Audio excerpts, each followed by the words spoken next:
Good day, mate. How you going? Good day, mate.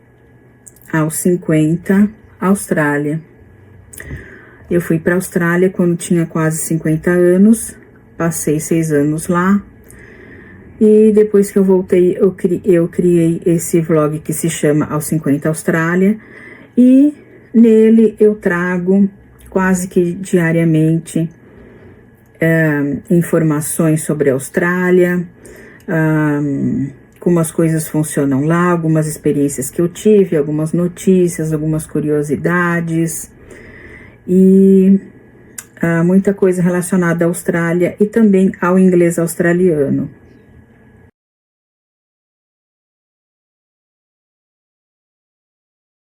Eu tenho aqui essa foto que estava no Facebook de um amigo, um grande amigo que eu tenho lá na Austrália, e é com ele que eu sempre conversava sobre muitas coisas, sobre política, sobre como as coisas funcionam lá. É uma pessoa muito inteligente que me ensinava muito, e ele me falou sobre o Anzac Day. E ele postou então lá no Facebook dele, e eu pedi autorização para usar essa foto nesse vídeo, que aparece o bisavô dele, né? E o bisavô dele, ele está aqui, mas eu vou ler primeiro, eu vou traduzir aqui o que ele escreve. Aqui no cantinho, ele escreve: o meu bisavô, Nicholas O'Brien, na milícia de Queensland, deve ser ali eu não sei exatamente essa palavra, aí no linguajar de Forças Armadas, talvez do destacamento de Queensland, né? Ele serviu na Boer War, na Guerra de Boer, na Primeira Guerra Mundial, e em Leeson, que eu também não sei onde é, ou se é uma guerra, se é um destacamento, na Segunda Guerra Mundial. Ele participou das 2 guerras mundiais. Ele serviu de 1900 até 1943, que foi, né, um pouco depois que terminou a Segunda Guerra Mundial. E ele também, quando começou a Primeira Guerra Mundial, estava aí há 14 anos já no exército, né?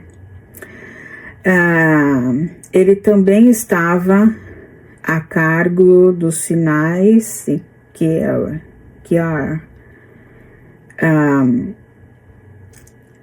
eu não sei o que significa Kiar aqui. Ele estava responsável pelos sinais. Talvez seja algum conflito que teve, alguma outra guerra, e era um plumber, encanador, um encanador qualificado, um encanador profissional. Era um homem interessante, começou na tropa em Queensland, na polícia montada. Ele era um bushman, deve ser polícia montada ali do interior.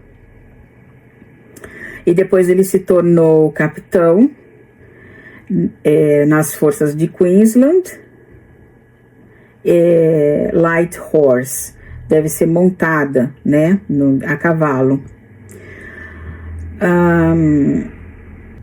Deveria adicionar que ele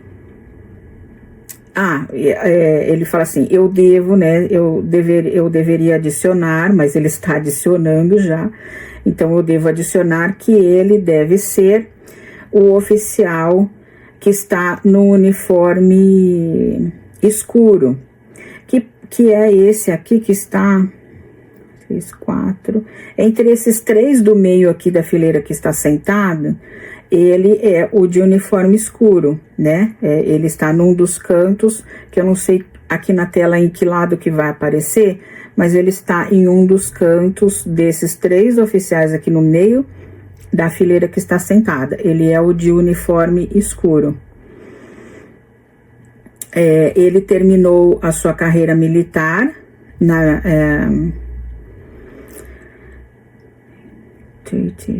deve ser aí algum lugar que ele serviu, mas nos anos 30. Ele terminou a carreira militar nos anos 30, mas depois ele voltou a servir na Segunda Guerra Mundial como major para ajudar a administrar o treinamento e levar tropas para ajudar a administrar o sistema de trens, levando tropas e suprimentos dos portos em volta de Queensland e North Queensland, do norte, né, do lado norte de Queensland. Então ele dá aqui todo um histórico do que o bisavô dele fez, né? É um herói homenageado nesse dia de Anzac Day. E também, quando eu pedi autorização para ele, para que eu pudesse postar essa foto do que eu tinha encontrado no Facebook, aí ele me disse, eu tenho uma foto melhor, que é a foto de quando o meu bisavô desembarcou no Egito no dia do Anzac. No dia 25 de abril, ele chegou ao Egito com as tropas que lutaram no Anzac Day e tiraram essa foto. E é uma foto muito linda. E aí, então eu vou deixar essa foto aqui enquanto eu conto um pouco do que aconteceu aí nesse Anzac Day, que é comemorado lá na Austrália, né? Então, assim como os outros países que entraram na guerra, a Austrália e a Nova Zelândia iniciaram esforços de recrutamento para incentivar jovens a ingressarem no serviço militar. A Primeira Guerra Mundial, né? Eles estão falando da Primeira Guerra Mundial e os países começaram a procurar pessoas que queriam lutar na guerra, que queriam ir para lá. Com a guerra já em andamento, os soldados dos 2 países, Austrália e Nova Zelândia, foram enviados para lutar na Europa. Então, os soldados que se juntaram, eles foram mandados para a Europa a princípio. Mas a maioria dos soldados acabou sendo enviada para o Egito, no que ficou conhecido como Wars Mediterranean Theater.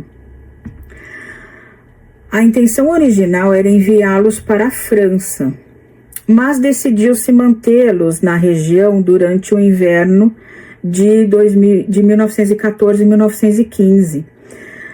Então, eles ficaram no Egito. E essa foto que o Terry me mandou do dia do Anzac, que o bisavô dele chegou ao Egito, mas as tropas já estavam lá. Ele provavelmente chegou lá no comando ou com reforços, alguma coisa assim. Ele não me deu detalhes, mas ele me disse que essa foto foi tirada exatamente no dia 25 de abril, que foi o dia da batalha que deu origem a todos esses procedimentos de honras, de prestar honras a esses combatentes, né? Em dezembro de 1914, as forças da Austrália e da Nova Zelândia foram reordenadas como o Australian and New Zealand Armed Corps, Quer dizer, eles foram juntados, eles formaram um corpo e eles foram nomeados de ANZAC, Australian and New Zealand Armed Corps. Apesar do nome, o ANZAC, formado em 1914, eles contavam com soldados não apenas da Austrália e da Nova Zelândia. Essa corporação contava também com recrutas britânicos da Índia. Então, a Índia foi colonizada por britânicos, né? Ela teve em mãos britânicas por um tempo, e esses britânicos da Índia lutaram junto com os ANZAC, também pessoas do Ceilão, soldados do Ceilão, que na época se chamava Ceilão, hoje se chama Sri Lanka. Eu trabalhei com uma educadora lá na escolinha do Sri Lanka, uma pessoa maravilhosa, ótima, são pessoas maravilhosas do Sri Lanka. É lógico que não dá para se generalizar por uma pessoa, mas a gente tem essa impressão, né? Quando a gente conhece uma pessoa boa, a gente acha que todo mundo é igual, né? E aí, então, aqui vem a história de que o Egito foi a principal base de treinamento para as tropas do ANZAC. Eles estabeleceram acampamentos próximos às pirâmides para treinar antes da campanha de Galípoli em 1915. Então, o bisavô do Terry, ele foi para esse acampamento acompanhar esses recrutas, esses soldados que estavam ali em treinamento durante a Batalha de Galípoli, né? Eles estavam baseados no Egito, e ali no Egito mesmo já aconteceram alguns conflitos antes deles serem enviados para a Turquia.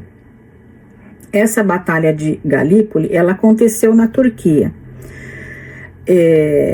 mas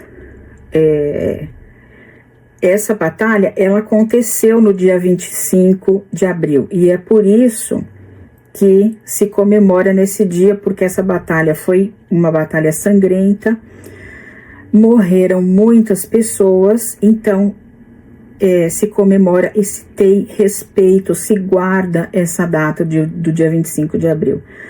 Porém, foi a data também que chegou, então, lá no Egito, o bisavô do Terry, que foi para lá para acompanhar, né, e provavelmente aí comandar essas tropas que estavam sendo ali parte do corpo de comandantes dessas tropas que estavam servindo lá. Um plano arquitetado por Winston Churchill, que estava com 41 anos na época, representaria um golpe decisivo para os turcos e daria aos britânicos um meio de controlar a navegação dentro e fora do Mar Negro. Então, essa foi a intenção dessa batalha. O plano era atacar a península de Galípoli, que fica no lado europeu da Turquia, de onde poderiam controlar o tráfego marítimo, né? Então, em 25 de abril de 1915, as primeiras tropas ANZAC desembarcaram nas praias de Galípoli. Eles foram para lá, dali do Egito, eles foram para as praias de Galípoli, aonde seria a batalha, né? No dia 25 de abril de 1915. O principal local de desembarque ficou conhecido posteriormente como Enseada ANZAC. Então, o nome deles também foi colocado ali naquele local para homenageá-los. Eles encontraram forte resistência E em vez de uma vitória rápida, como eles esperavam, isso levou a um longo e sangrento impasse. Então, como acontece em muitas guerras, né, que as pessoas pensam que vão iniciar e vão conseguir vencer rapidinho e que o local onde eles estão invadindo não vai resistir ou não vai ter capacidade de resistir. E normalmente quem inicia aí uma guerra, uma batalha, tem esse pensamento, mas isso nem sempre acontece, né? Isso não espelha a realidade. Tem muita gente que resiste e resiste muito. Então eles encontraram forte resistência e não conseguiram essa vitória rápida. Eles ficaram até o final de 1915 tentando ali tomar o Mar Vermelho, como era o plano. Então eles ficaram aí quase um ano, né, vários meses dentro dessa campanha, tendo várias batalhas, até que no final de 1915, no final do ano, a campanha de Galípoli foi cancelada. Essa foi possivelmente a pior derrota dos aliados na guerra e resultou em 57 mil soldados aliados e um número semelhante de turcos mortos. Então, não só os aliados tiveram um grande número de mortos, como também a Turquia, que é o local onde eles estavam, né, brigando, onde eles queriam tomar posse. E infelizmente aí, né, uma centena de milhares de pessoas perderam a vida. E as pessoas ainda falam em guerra, né, até hoje. Entre os soldados aliados mortos estavam 8.159 australianos e 3.431 neozelandeses. E então eu queria agradecer ao Terry por ele ter me cedido essa foto. E eu fiquei muito honrada de poder ter em posse essa foto e poder usá-la aqui no meu vídeo. Thank you very much, Terry.